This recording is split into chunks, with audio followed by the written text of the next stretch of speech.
আসসালামু আলাইকুম সবাইকে। আজকে আমি রান্না করব বড় আলু দিয়ে লেয়ার মুরগির মাংস। তেল দিলাম, প্রথমে তেলটা গরম হয়ে আসলো। দেখো পেঁয়াজ কাঁচামরিচ এগুলো দিয়ে দিই, বাদামি কালার করে ভেজে নিতে হবে। এখানে দিলাম তেজপাতা আর এই যে গরম মশলা সব একসাথে দিয়ে দিলাম। একটু বাদামি কালার হোক তখন মশলা দিই।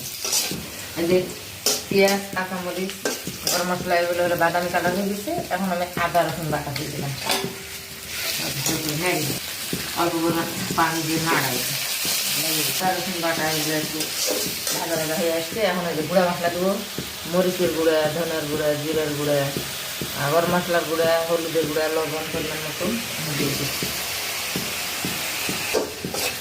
মশলা কষানো হয়ে আসছে, এখন আমি মাংসগুলো আগে দিয়ে দিই, বড় আলু পরে দিব। মাংসতে গড়ানো হবে।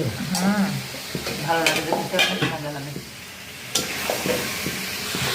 দেখো মাংস কষাচ্ছি, এখন আমি ভালো করে একটু কষা হোক, তারপরে আলু দিয়ে পরিমাণ মতো ঝোল দেবো। এই যে মাংস কষানো হয়ে আসছে, আমি বড় আলুগুলো দিয়ে দিই।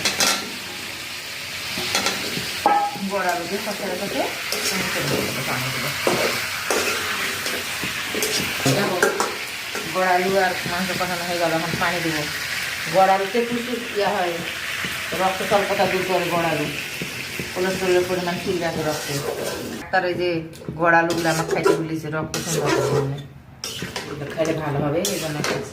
এটা এখন মাংস সব কষালাম। এই যে বড় আলু বেশি সিদ্ধ হয়ে গেছে, তাই তুলে রাখলাম। দিয়ে মাংসটা একটু কষায় পরিমাণ মতো ঝোল দেবো। কেন দিই, গাঢ় ঝোল খাওয়া হবে না আপনাদের ভাইয়ার সমস্যা, ডাক্তার বলেছে গ্যাসের সমস্যা, পাতলা ঝোল খেতে হবে।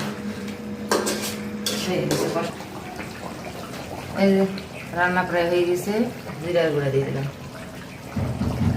জিরার গুঁড়া দিয়ে